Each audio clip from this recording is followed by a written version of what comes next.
Okay, with that, moving on to action items, 12.1.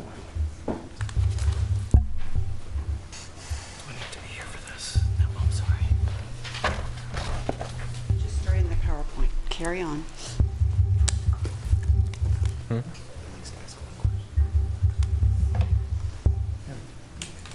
got a peek. Diana can go. I have to ask any questions.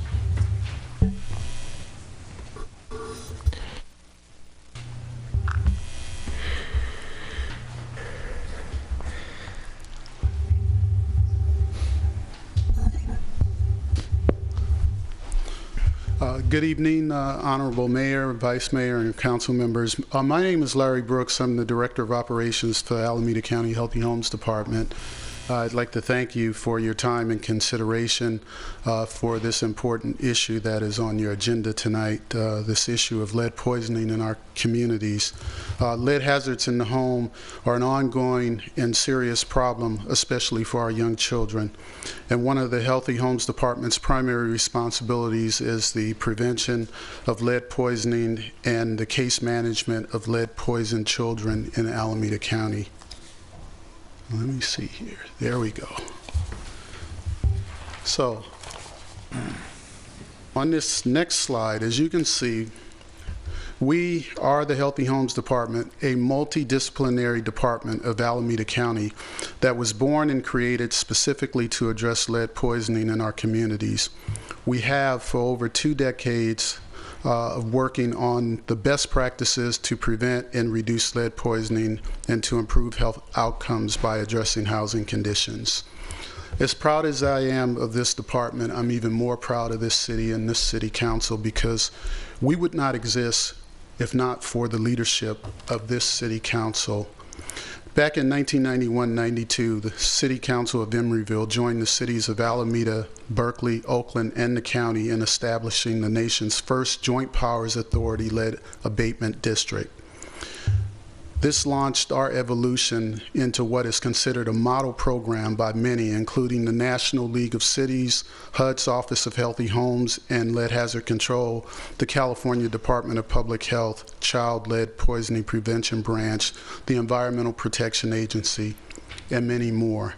This model is being looked at even more now in light of the recent Reuters report that came out identifying the high rate of child lead poisoning throughout Alameda County and in many other parts of the state and the nation. Our early work as the Child Lead Poisoning Prevention Department resulted in our discovering the need to address other important links between the home environment and occupant health. And through a number of successful competitive grant awards and partnerships with local and county community development block grant programs, we have evolved into our current operation that addresses many healthy housing needs of a variety of residents, from children all the way to the elderly. And as you can see in these slides, are examples of some of the programs that we now have within the Healthy Homes Department, such as our Coordinated Health and Housing Asthma Management Program and our Fixing the Stay program for at-risk seniors.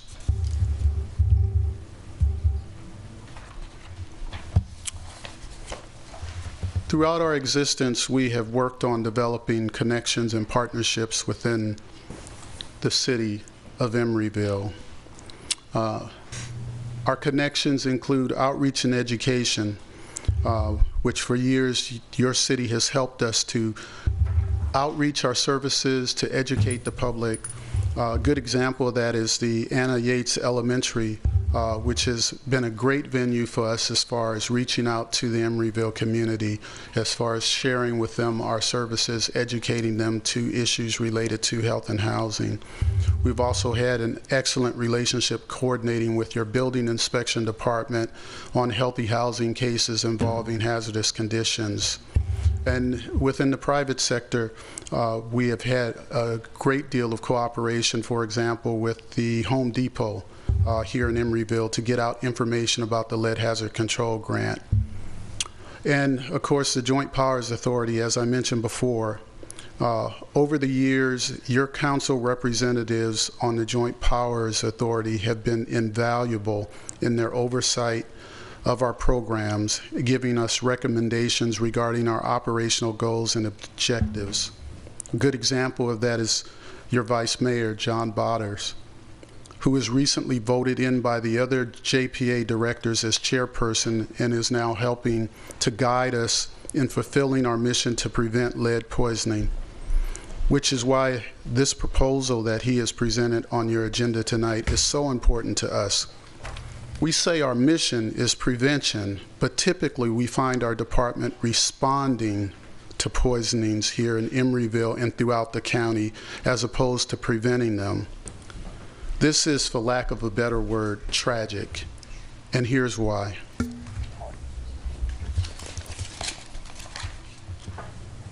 Though I've been told by some that they thought lead poisoning was an illness that could be treated with medication and removing the source of lead, they are only hearing a portion of the story. The Center for Disease Control has recently said there is no safe level of lead in the bloodstream. And depending upon how high the exposure and how long the exposure, a young child, typically age 6 or younger, can develop any number of brain development disabilities, such as those seen in this slide. Now, as I said, the Healthy Homes Department's core mission is lead poisoning prevention. And to do that, one must understand where lead hazards occur and best practices for addressing them. And so at this point, I wish to introduce to you one of my coworkers, who I'm very proud to work with, our Housing Services Program Manager, Dale Hagan, who is highly regarded as an expert in the field of lead hazard control and has been consulted with numerous times by the HUD Office of Healthy Homes and Lead Hazard Control, as well as having been called to be a guest speaker at some of their annual Healthy Homes conferences. Dale? Thank you, Larry.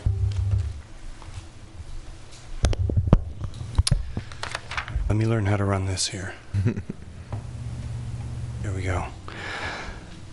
So the recent tragedy in Flint, Michigan, where so many children were poisoned because of the mismanagement of the water system, was unnecessary and a real tragedy for those children, as you could see by the neurological impacts that it could have. It could have long-term damage. We appreciate the attention that this has brought to the issue, and the fact that lead poisoning is something that hasn't been done away with a long time ago, but still continues to be a problem. But I would like to say that in Alameda County, as the primary agency responding to lead-poisoned children, water has not been identified as a significant source of lead exposure in Alameda County. Where we find lead exposure in the home is from deteriorated paint, from contaminated soil, and from lead dust that comes from the deteriorated paint that used to be on the house, as well as the contaminated soil. Lead in the soil comes from paint that used to be on the house, and from lead in gasoline till it was banned in the mid-'80s, and from some industrial sources. Renovation is a high-intensity act of creating deteriorated paint. So intact lead-based paint is not generally a hazard. It becomes a hazard when it is chipping, peeling, cracking, chalking, or somebody is disturbing it, or somebody is chewing on it. When lead poisoning was first identified as an issue, the levels of lead in the blood were set to the point where children were dying or having seizures. And that was obviously a bad thing. And it was associated with kids eating paint. As the lower levels have been lowered over the years, the scientists have begun studying the next lower level down, and every time they do, they've found no safe level of lead. So now we're down at very small amounts of lead in child's blood that can cause injury, have been shown to cause harm. So we're not necessarily talking about kids eating paint, and maybe that's the most severe cases, but the bulk of it is from their hand-to-mouth behavior, where they are finding dust or chips or something in their environment or soil. They're especially at risk because their bodies are developing. The nervous systems need the right materials to build, and lead interferes with that. They're growing, so they absorb lots of the lead that they have, and they have the hand-to-mouth behavior as they explore their environment. So renovation. Clearly we can see from the slide here, this is an unsafe renovation. Lead is a metal, and it is not going to leave the environment. Until it is cleaned up, this lead is going to remain here. It doesn't biodegrade, it doesn't go away.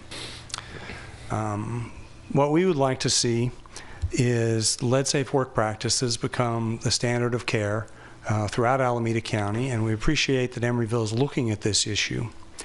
When the EPA started looking at whether they should regulate renovation involving lead-based paint, they did a study in Wisconsin, and they found that children in homes that had been renovated in the previous year were 30% more likely to have elevated levels of lead in their blood. Done improperly, renovation can turn lots of relatively safe paint on a house, or deteriorated paint, into a lot of very fine dust that can be an issue.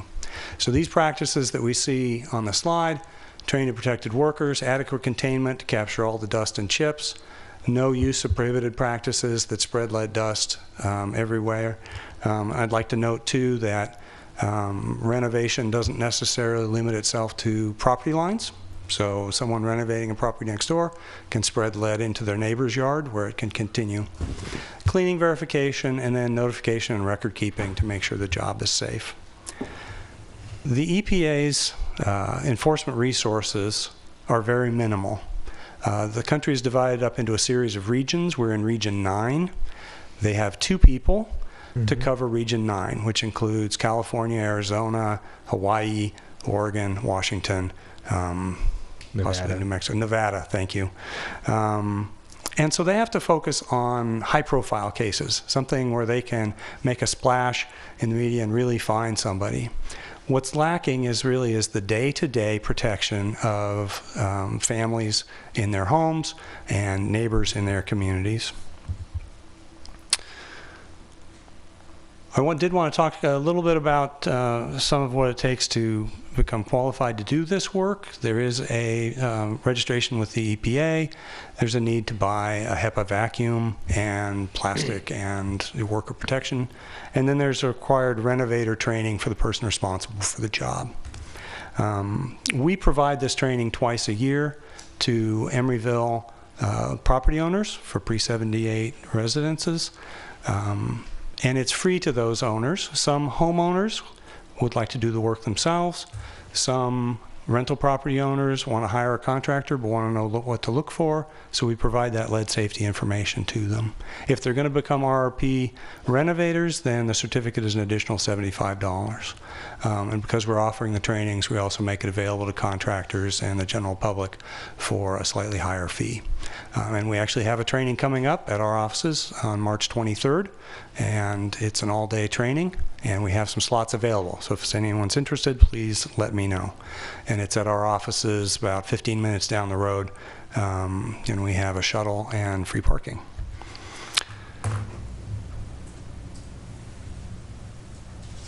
These lead-safe practices are the standard of care, the best practice for keeping people safe when old homes are renovated. And I'd like to turn it back over to Larry for the closing. Thank you very much. Just some closing comments. Not so long ago in the city of Alameda, we came across a contractor using unsafe work practices. And after inquiring, we learned that he was tracking dust into his home. And there was enough dust on his clothes and shoes to result in not only his blood lead levels being elevated, but also his children had become lead poisoned. Also recently in the city of Oakland, we had some home buyers who were changing out the windows of their pre-1978 house without using safe work practices.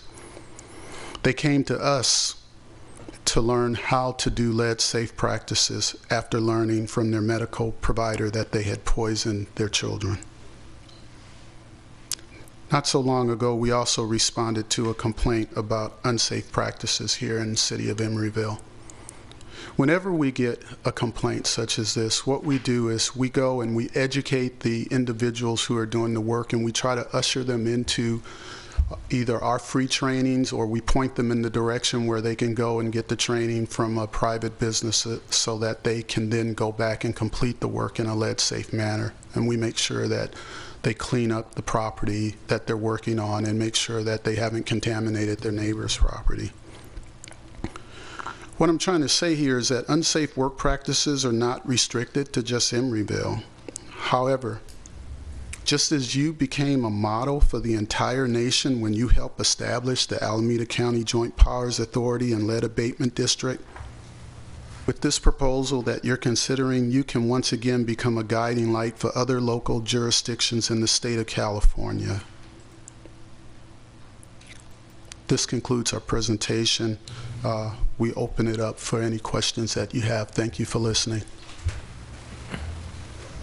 I'd like to note that we used to have a steel company here, Judson Steel, when I first moved to Emeryville, and they were burning automobiles and other scrap metal to make rebar.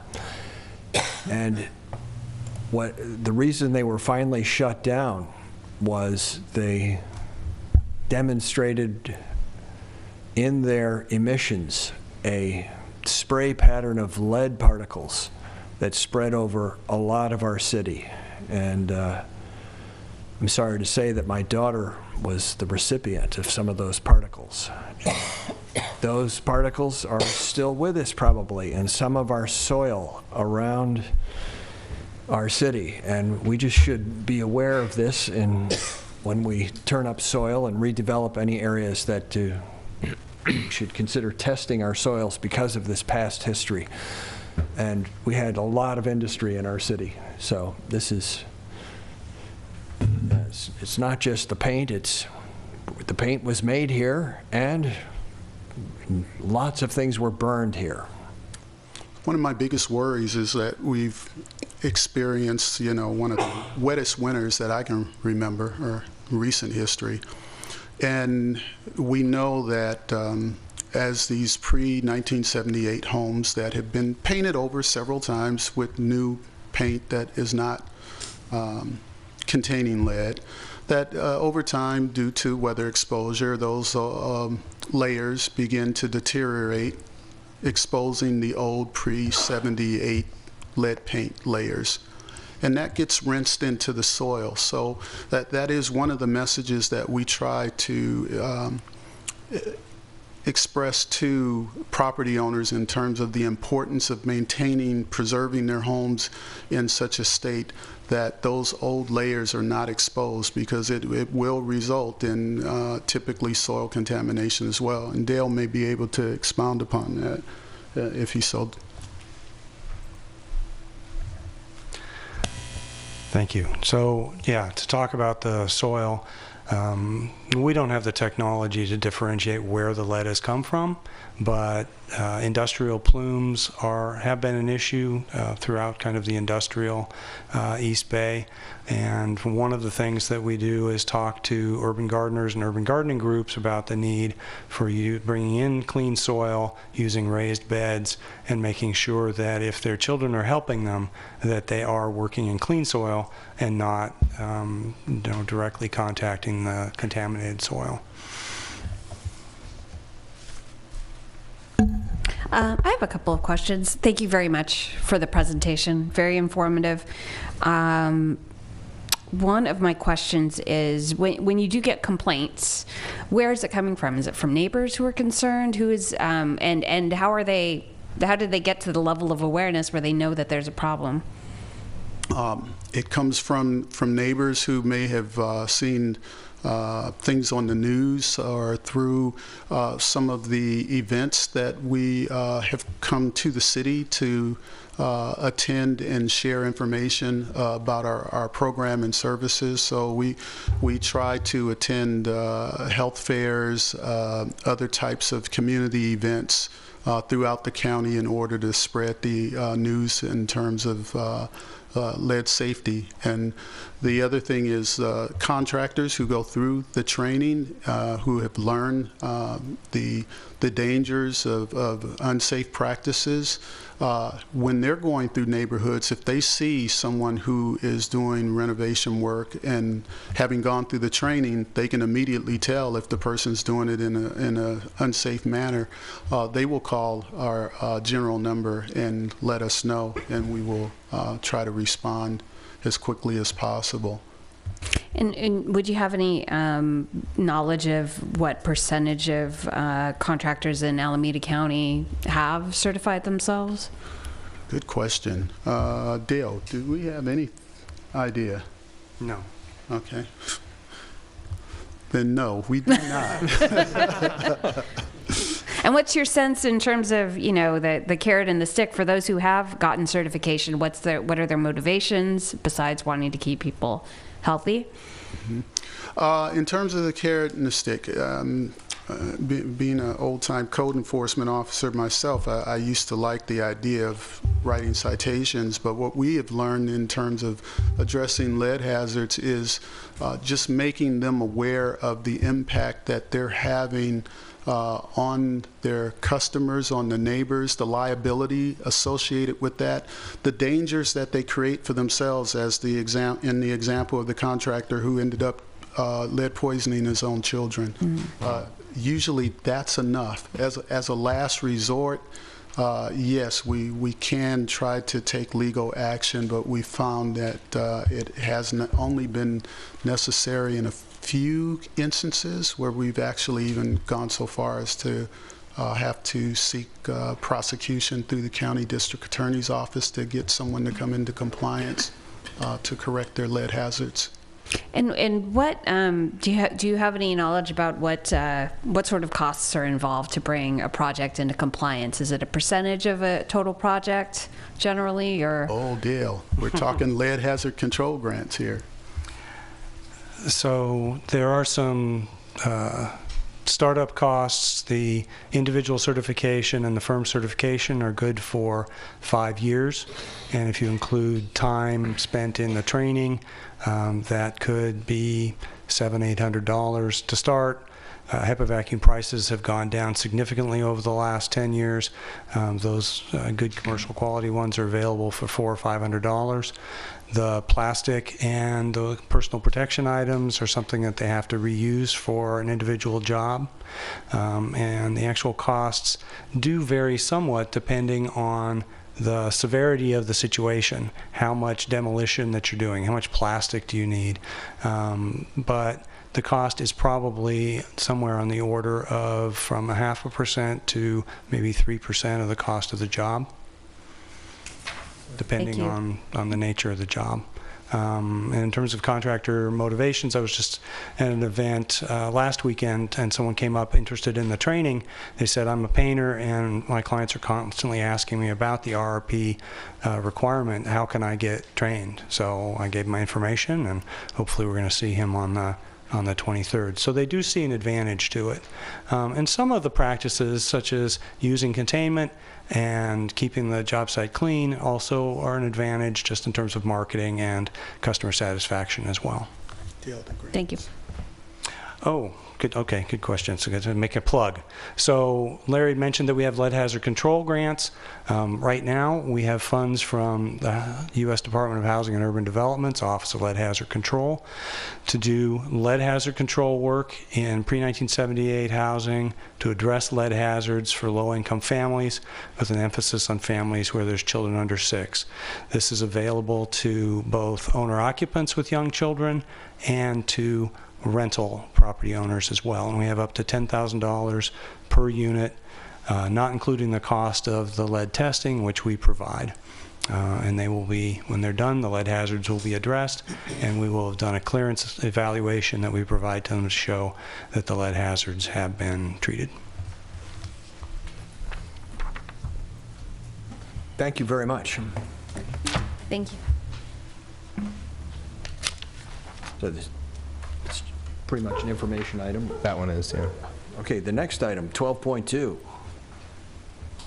So, thank you, Mr. Mayor. I want to thank Larry and Dale for your time this evening, and I just want to let the public and my colleagues know how absolutely indispensable the staff at the county department is. As was mentioned, Alameda County has been a leader on this issue for a long time. They have phenomenal staff. They have nurses on staff. One of them is actually from Emeryville here, and they provide really great care to families whose children have been impacted by lead poisoning. So on the agenda this evening was a proposed ordinance, and Adrienne Preselak from the EPA, we had hoped that she would be here tonight. She got approval from Region 9 to be here, but due to changes at the headquarters in DC, they are not allowing any EPA members to speak in front of a public agency or body without the consent of DC. So although she was approved several weeks ago to appear with Larry and Dale tonight and to talk a little bit about enforcement challenges, which goes to this ordinance, I am authorized to say that the EPA Region 9 very wholeheartedly supports what Emeryville is doing. As was alluded to earlier, there are only 2 enforcement officers over 6 western states, and there are 150,000 renovations of this kind in those 6 states every year. So people ask why is this coming forward? Only 4 or 5 communities, they weren't quite sure how many, in California have an ordinance related to this. And so if there are problems and a repair or remodel is done, and there is an issue with poisoning children or neighbors, or as was mentioned earlier, the repairer or renovator themselves, EPA has to choose where to use its resources, and even in that situation, they don't get to be there until harm has happened. And so the vision of the ordinance that I'm asking council to support us coming back with to have a reading about tonight is what Larry mentioned very early on, as opposed to response, the model being prevention. And so the EPA really loves that Emeryville is considering this, largely because by having this requirement at the front end of our process and requiring the contractors to be approved and with this training and to bring that training certificate forward to the city, we are ensuring that we are employing best practices, and only the people who will use best practices are working on our homes here in Emeryville. We have the neighborhoods that would be most impacted by this, where there are older homes, are also the neighborhoods where we tend to have more children. And as I think the mayor mentioned very appropriately, as a city that had a long history of industrial uses and created lead as a very common byproduct, we see it being remediated in all the major developments we do, but we don't do overhauls in major developments of single-family homes. And children who run through the backyards should be free from any unnecessary exposure to lead that we can make possible. So the ordinance that's here tonight, I want to ask for support for it, and then I want to ask if my colleagues have questions. I'd like to answer them, and then offer some recommendations.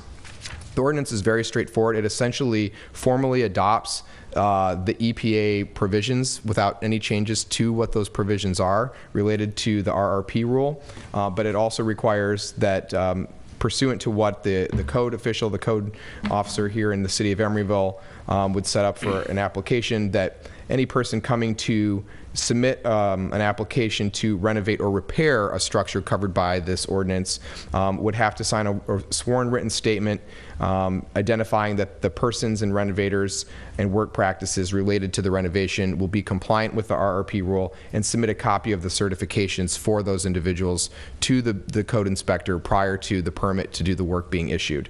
So I'll stop and see if there's questions on that before I ask my other part. No so question. the permit is only $75, or the certification is only $75 for people? So there's 2 parts. There's a certification for the person who does the work, which is $75. If you are an owner, there's no fee, but you will need the certificate to do the work. So you could take the class and not get a certificate, but if you wanted to do work now in Emeryville, you'd get the certificate for $75. And then for contractors who are firms that employ individuals, the contractor firm, the fee is $175 for contractor firms. So it's higher for the firm. So, you know, the only thing that I would be concerned about is capacity for these classes, and the fact that they're only held 2 times a year. It would really limit when people can move forward with renovations, and I would worry about their ability to finance their renovations and get them done in a timely manner. It's a great point. And so one of the things that I believe should happen with a change like this is that there should be adequate outreach and education on it. And so some of the direction that I would ask us to consider, and if you would like to make changes to what I'm going to propose, I would welcome that. So I have some on here on our agenda packet, some additional recommendations. The first is that I would delay the date of effectiveness to May 1st of next year. The purpose of that would simply be to allow staff to provide ample time to all property owners and the contractors we have contact with here in the city to notify them about the impact of this legislation that we would have, and so that anyone who's contemplating a project would have time to register and participate in a course.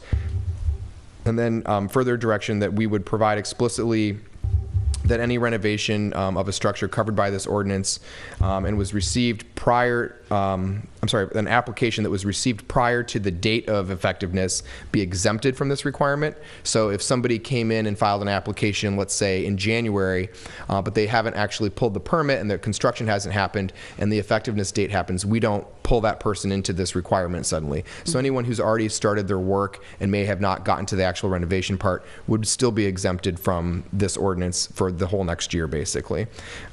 We could, I've spoken to staff about providing this information of the ordinance to relevant associations and trades, and staff has indicated that that's possible to do, and that we maintain we have the ability to filter properties in the city, and we figured a safe notice area would be for structures built prior to 1980, so that we don't have any one-year kind of mistakes in terms of who we notify, and that within 120 days of this ordinance being adopted, we would send notice of this ordinance's effectiveness to all those properties, so that, and the contractors who do work here in the city, so that everyone is aware of it. And then with the graciousness of the county department, we do see here that there's a training in March, there's one in fall and one in spring. Staff has expressed a willingness to bring an additional training or two to Emeryville, so that we could have one in I would be open to when we do that. We could kind of see, I think, how what kind of response the notices give, and if people sign up for fall and spring, we may decide to do one right after the ordinance becomes effective, so that anybody who, for whatever reason, was new to town or didn't know about it in the aftermath would still have the ability to get that training. And staff's offered to help us with that here too. Do you know what percentage of homeowners this would affect in Emeryville? It affects any person who wants to renovate a pre-1978 house. And Charlie, can you tell us how many units that is? Well, right. I did look at our database of Emeryville properties, and I identified approximately 1,800 units that were residential units built before 1978, but I would note that that includes the 1,250 units that are at Watergate. So subtracting those out, actual single-family homes is about a little over 200, and then there's duplexes and triplexes and quadruplexes and so forth, and the total of the smaller is around 500 maybe, we think, maybe something like that. So I only think of it because I went through a house fire in a pre-1978 structure, and going through the insurance process, you were at times limited in terms of what contractors your insurance company finds acceptable to work with. Mm-hmm. So I appreciate how much you've thought about this. I do support having this come back, but I would ask staff to consider that scenario whereby you might have a limited amount of contractors you can work with and need to start construction in a certain time frame that wouldn't necessarily jive with the education schedule. So, may I make a comment on that? Correct me if I'm wrong, but I believe that this is already a state and federal requirement. So basically, contractors are already obligated to be doing this. If they're working on pre-1978 houses, residential structures, this would just put the onus on city staff to enforce those federal and state requirements. So they're already supposed to be doing They're it. supposed to Very be good. doing it, but the problem is that a lot of people don't do it, and we as the city don't screen for it. And so what's happening is, even though they're supposed to, and I don't want to say, we have a former building code inspector over here who will vouch that a lot of people just overlook the issue and they don't want to do enforcement. Then I am in full support of your proposal. Yeah, and just to the insurance point, I actually, if my understanding is that if an insurance company was doing was looking at a property that had this ordinance in place, they would actually identify, and the county does, and you can come up if you want to answer the question, Larry, but the county does, we do know that there's a database of providers, and it's not like there's 2 or 3. We're talking literally thousands of them in California who are certified, correct? In terms of the number of contractors that are certified, yes, the EPA has a list, so everyone we train goes on the EPA's list. We have a list on our website of people who expressed interest in doing small residential properties, but there are many other contractors who are qualified and certified to do this work. One of the things that we have found is that contractors that are in some other kind of framework, because there are other people involved with their work, then they're more likely to be certified. So one of the first areas we saw was in the area of installed sales, where the Home Depots and the Lowe's have contractors that install their stuff. And even though they're independent contractors, because of the liability and the perception issue, they required them all to become RRP certified. I'm not as familiar with the insurance industry, but I would not be surprised if the insurance companies, again for the same reason, liabilities for work that they're doing and just the public perception, were also making those same kind of requirements for RRP certification. And as the comment was earlier in terms of state and federal law, yes, this is the federal law of the land that applies under the RRP, and in the state of California there are kind of similar overlapping laws which basically require the kind of lead-safe work practices in terms of containment, no matter how much lead you're disturbing, as well, of course, as the worker protections. We're just getting the enforcement up front to guarantee everyone's doing it. Right. Thank you. I think we're ready to take a I have vote on this. one Public quick question. comment first. Yeah, she has a question. Oh, yeah. So how much staff time do you think this would require? I don't think it would require any staff time in terms of the day-to-day people coming in. It would just be at the same time they submit their application, right? That's correct. There will be a little bit of staff time in this outreach and, Yeah. and Sending scheduling the the postcards, trainings and doing the mailings to the property owners and so forth, but it should be minimal. I mean, that's a secretarial task. Great. Okay. Okay, public comment about this proposed ordinance. No one's here for the sexy lead safety? Okay, do I have a motion? Does this need a motion? Just direction. Okay, direction, because we haven't really crafted it, is what you're saying, because it can't be crafted like this.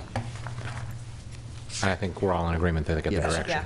Yeah, where everyone's okay with it? Yes. Yep. Yes. Yes. Thank you. And I just want to also thank my colleagues for, as a former housing attorney who used to sue housing authorities for housing quality standards, things like bad electrical wires, lead abatement, these types of issues. I'm very privileged to continue that work in this role, and I appreciate you letting me have this tonight. Oh, yeah.